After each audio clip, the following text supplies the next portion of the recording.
So the other day, I was perusing my home feed just to look for a video to watch in the background, and I saw this video called 10 Ways a Small Content Creator Can Make Money. Something similar like that.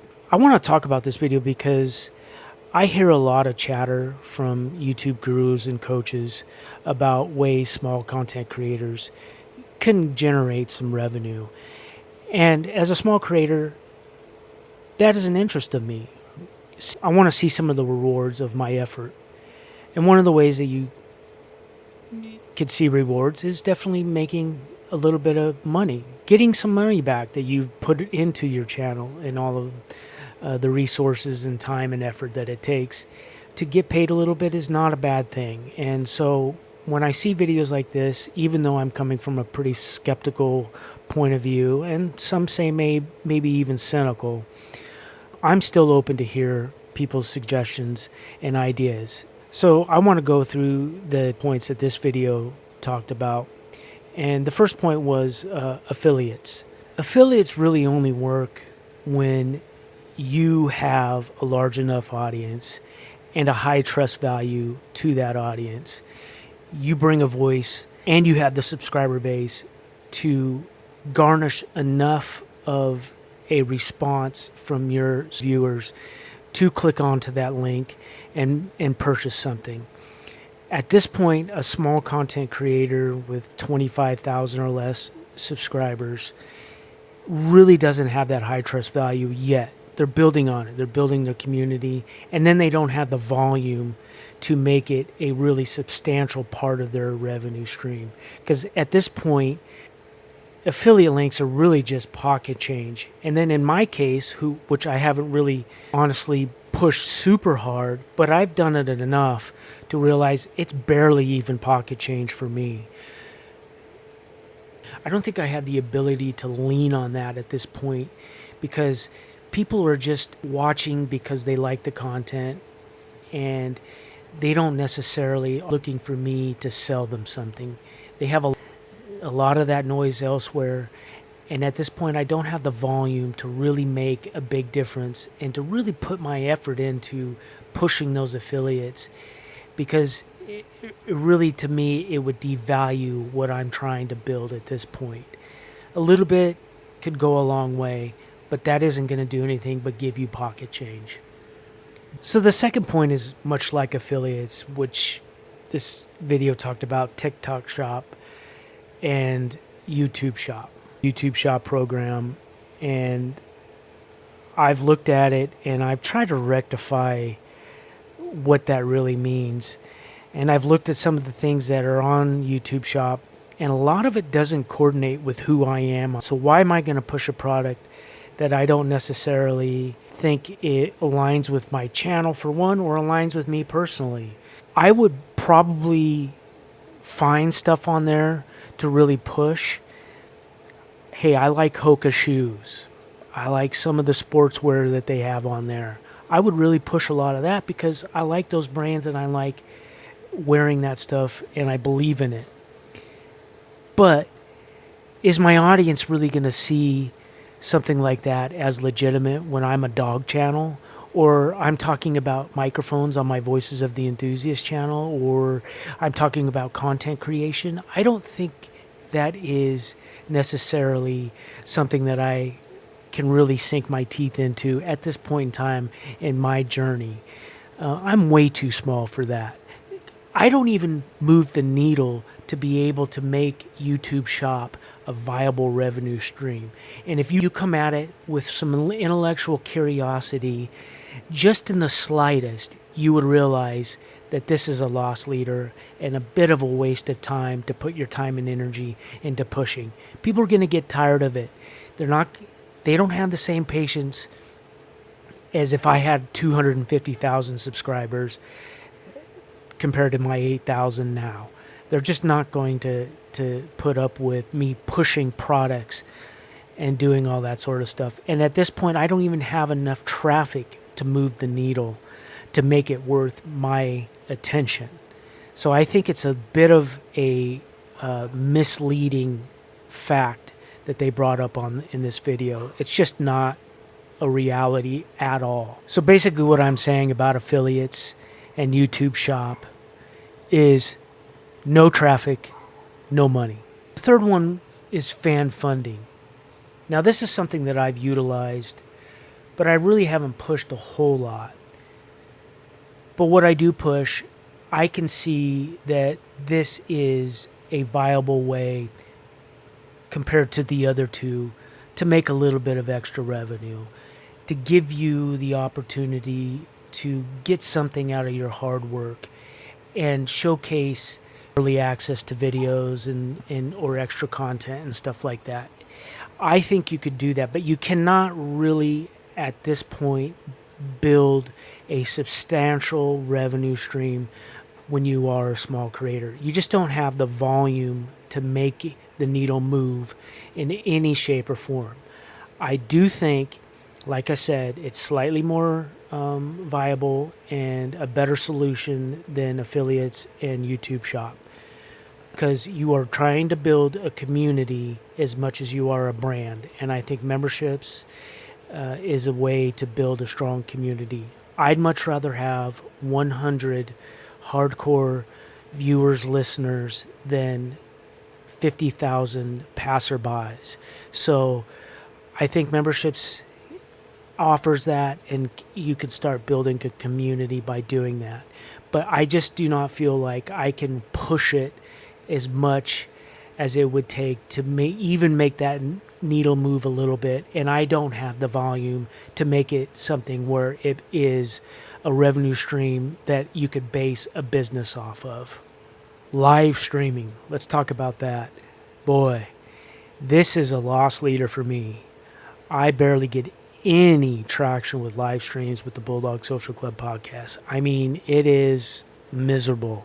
And I'll let the videos stay up for a day and I'll get things like 45, 50 views. People aren't necessarily watching my channel just to hear me talk. They are here to see an interview or me engage with somebody. So live streaming for me at this point is just a time suck. Then add on to me trying to get people who end up watching my live stream to give me things like super chats and all of that is just not something that I want to start pushing. I'd feel like it would cheapen my channel and it would not give me the revenue or the output that I would be looking for my effort. It's just a loss leader and a time suck for me. And I think you watch a lot of channels who don't base their content off of live streams. Even large channels don't move the needle with live streams compared to some of their recorded content. So for a small creator like me to think that they're going to get some sort of boost in opportunity to grow and to build onto a revenue stream is delusional at this point.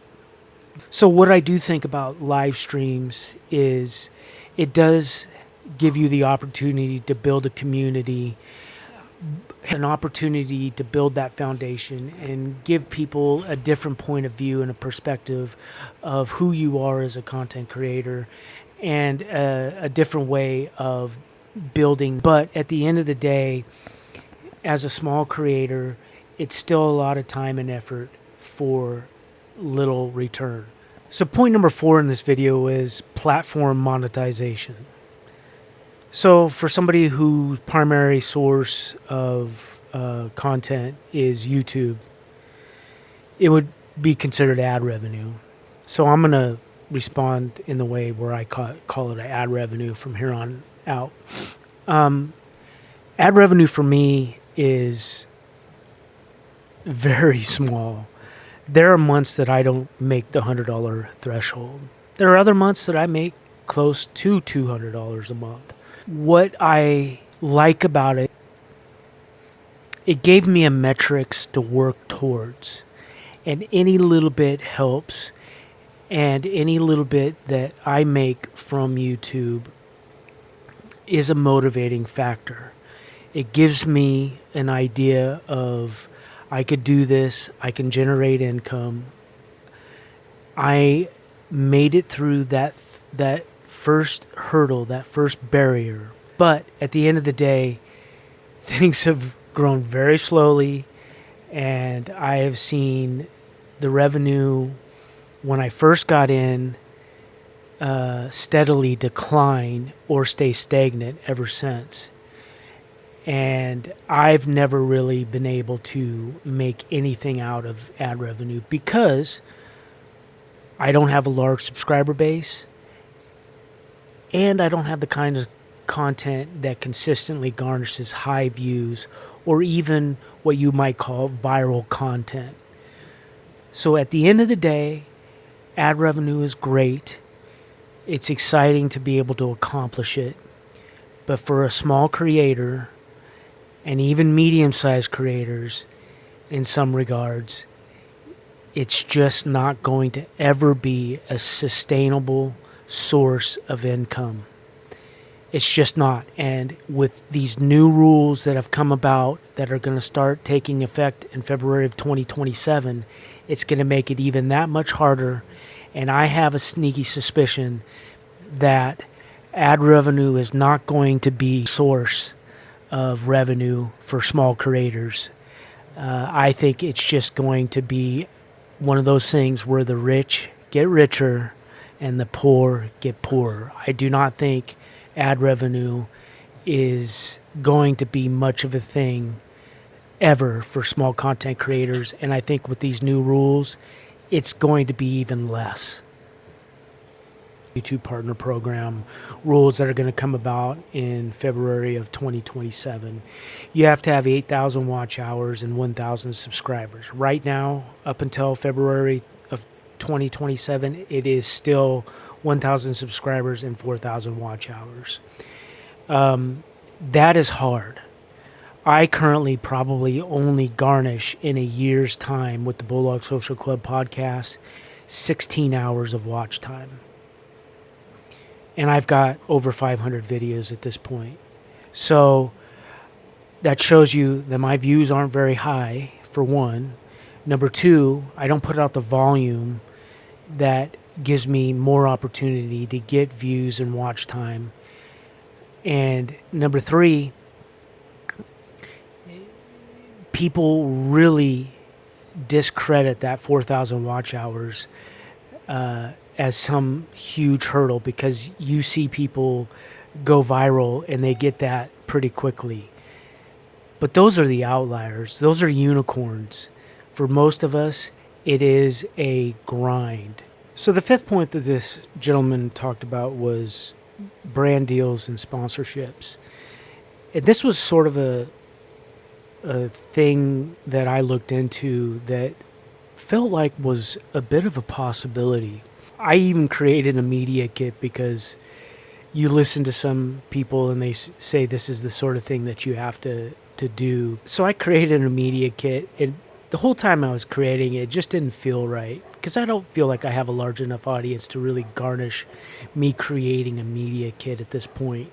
But I did it anyway because I thought it was good practice, and I was actually trying to figure out if this was even a viable solution. So it was a test as much as it was wishing it was a possibility. I put out this media kit and I sent it to a few places, like probably 8 or 10 places. I got a couple responses. A couple were nice. One was pretty much blunt.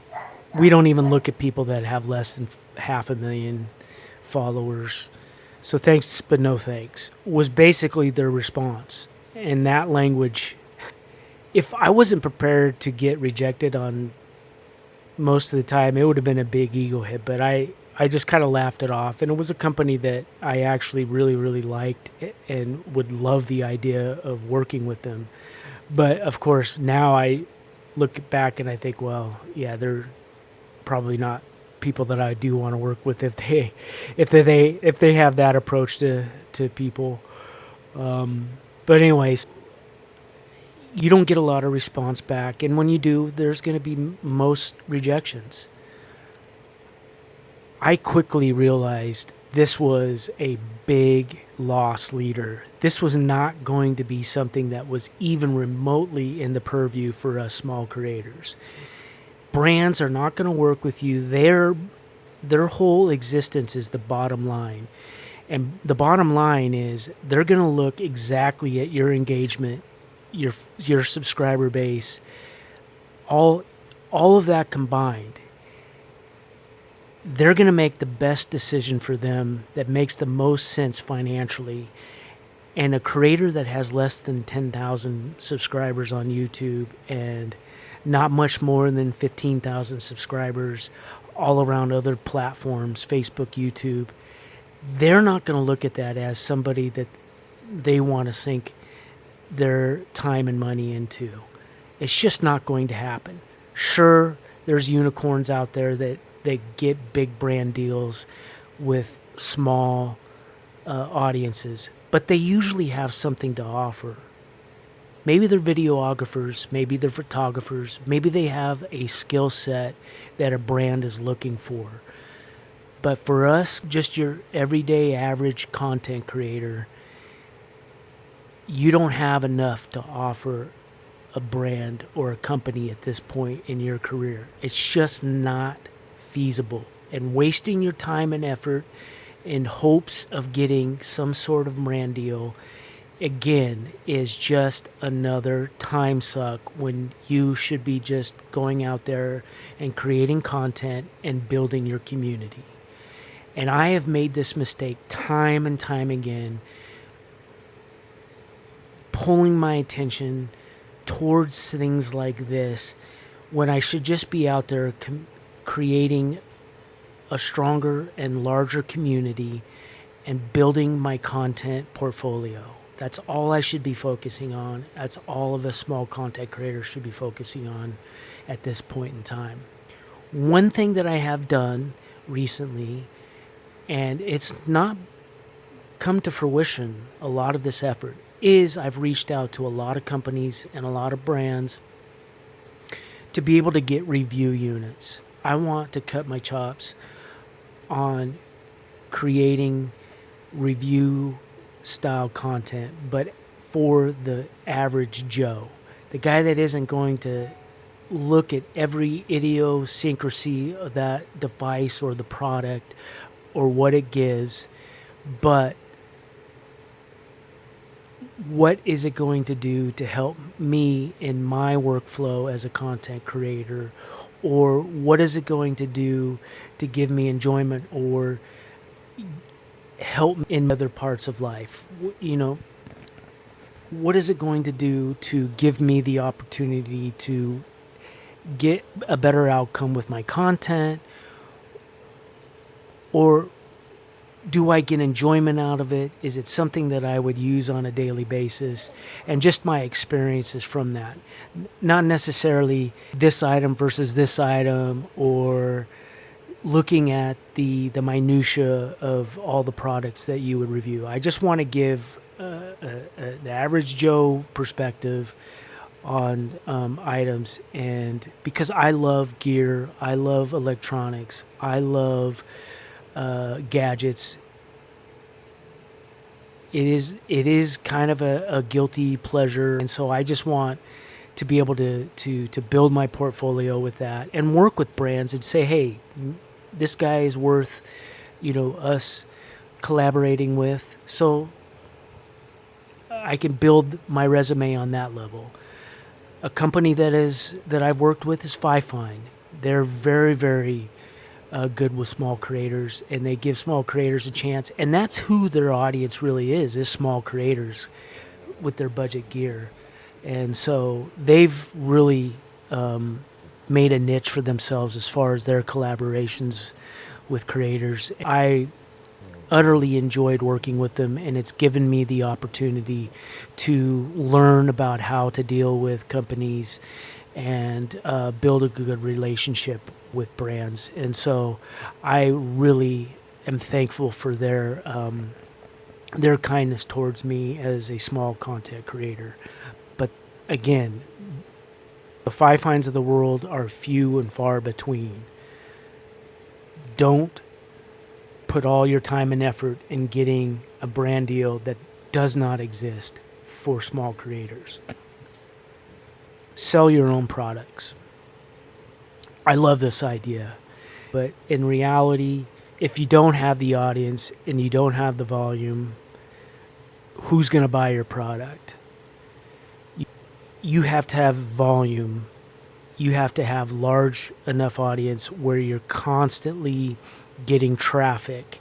And when you don't have a large amount of audience, to keep pushing products and shoving it down your community's face is tiresome, not only for you but your audience.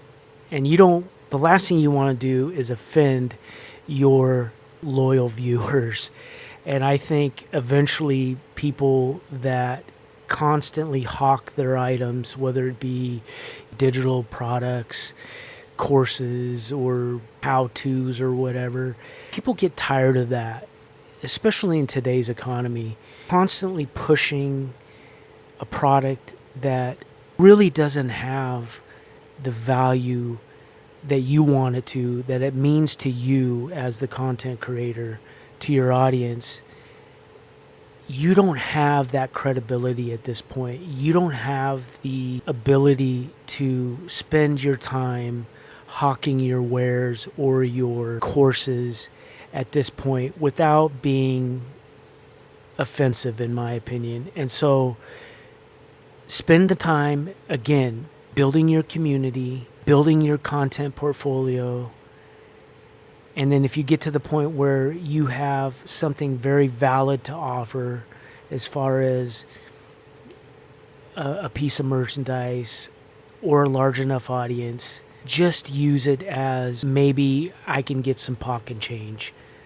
Throw a few items out on fourth wall or whatever and highlight it maybe a couple times a year, but it isn't something that you're going to make any money or real dent in a revenue stream at all at this point in time in your career. So small creators, don't do this. In a lot of ways, it's offensive, and you're easier to dismiss than somebody that has 250,000 subscribers. Build your portfolio, build your brand, have fun doing it, and move on. I think selling courses is a very viable revenue stream. I think this could be a winner, but you really have to have a viable skill set and knowledge base. You should not be creating courses on thoughts and ideas. You should be building courses on real life experience, and you should show the fact that you have put this real life experience to the test on multiple occasions, and that you have something to offer a wider audience when it comes to selling courses. This is like one of the biggest pet peeves that I have about a lot of content creators is they sell these courses that really mean nothing, that don't show anybody anything except an idea and a thought. And even content creators that have made millions selling these courses, I think very little of. I think they're borderline scam artists, in my opinion. Now, are you, say, somebody like an appliance repairman? Can you create a course on how to fix a washer and a dryer? If you can, and you can build that course to the average homeowner, my gosh, you have something there. Great.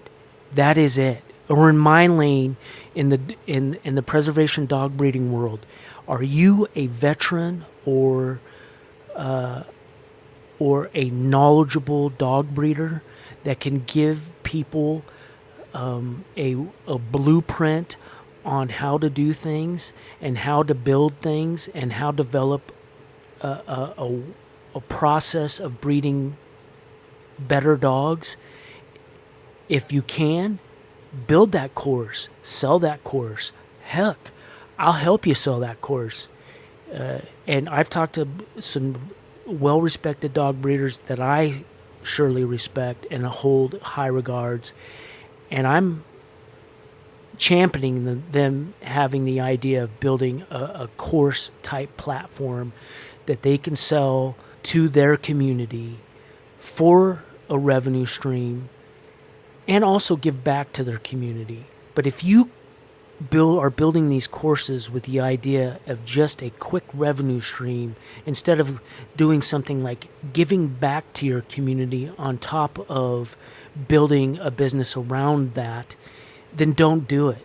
You are just a blowhard, again, like I said, borderline scam artist, in my opinion.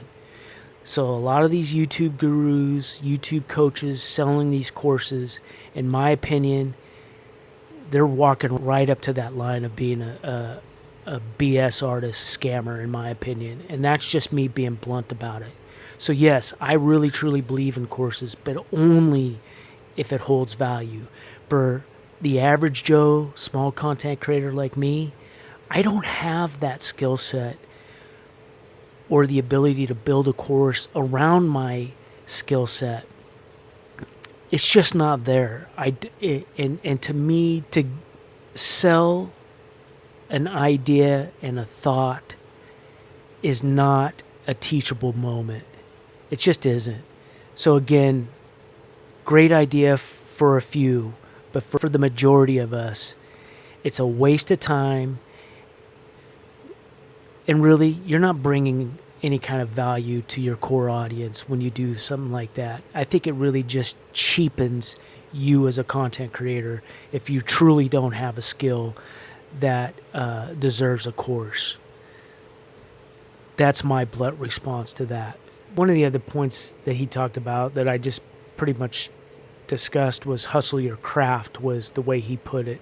Again, that's probably like one-on-one coaching or selling a course or something on those lines. And again, it goes the same as what I just said. I think if you have a real viable skill that can offer your audience a real solution to any problem, and if you have real life experience and you can show your real world experience at doing whatever it may be, and you have something to truly offer your audience, I think this is a way a small creator could create a revenue stream and really build their community off of it.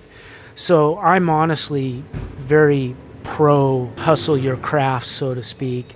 But again, a lot of us don't have that craft that we're hustling. We've got a passion and we're learning right along with our audience. So for somebody like me, it's not even close to being something that I could legitimately offer my audience. Selling ideas, selling hopes and dreams,